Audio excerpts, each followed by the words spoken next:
नमस्कार मित्रांनो, तुमचे स्वागत आहे माझ्या यूट्यूब चॅनेलवर। पंचांगानुसार वर्षभरात असे अनेक योग आणि तिथी येतात जे शुभ असतात।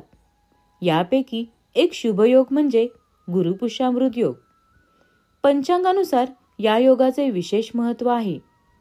हा योग शुभ कार्य, गुंतवणूक, नवीन व्यवसाय सुरू करण्यासाठी किंवा सोने, नवीन घर खरेदी करण्यासाठी खूप शुभ आणि महत्त्वाचा मानला जातो।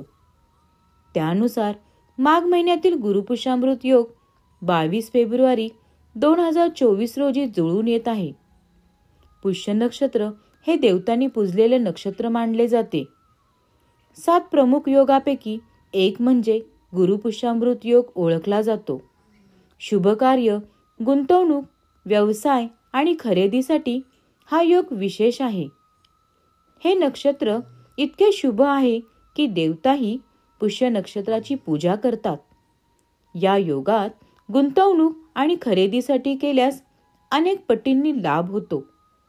त्यानुसार माघ महिन्यातील गुरुपुष्यामृत योग 22 फेब्रुवारी 2024 रोजी सकाळी 6:48 ते दुपारी 4:43 पर्यंत आहे।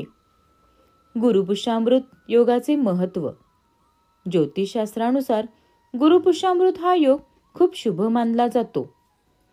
गुरु ग्रह पुष्य नक्षत्राचा अधिपती आहे।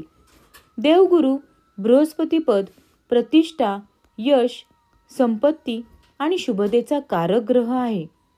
जेव्हा हे नक्षत्र गुरुवारी येते तेव्हा गुरुपुष्यामृत योग तयार होतो। गुरुपुष्यामृत योग या दिवशी करावयाचे उपाय।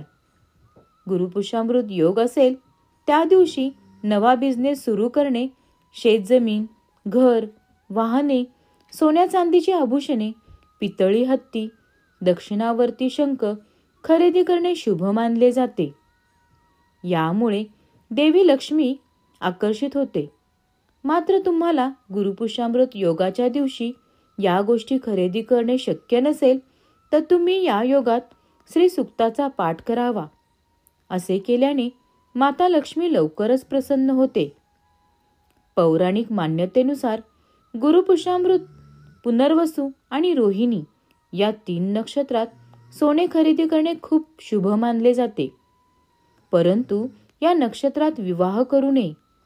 पुष्य नक्षत्राला ब्रह्माचा शाप मिळाला होता, त्यामुळे या नक्षत्रात विवाह केल्यास तो यशस्वी होत नाही अशी मान्यता आहे। पुष्य नक्षत्र सर्व प्रकारच्या शुभ कार्यासाठी अत्यंत शुभ मानले जाते।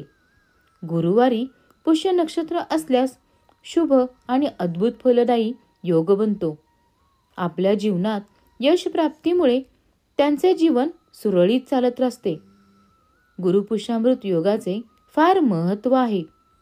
अशी आख्यायिका आहे की या दिवशी आपल्या कामामध्ये यश मिळवायचे असल्यास आपल्या कुलदेवतेची मनोभावे पूजा करण्याचे सांगितलेले आहे। तर मित्रांनो, असेच नवनवीन व्हिडिओ पाहण्यासाठी आपल्या चॅनेलला लाईक करा, शेअर करा आणि सबस्क्राईब करायला विसरू नका। धन्यवाद।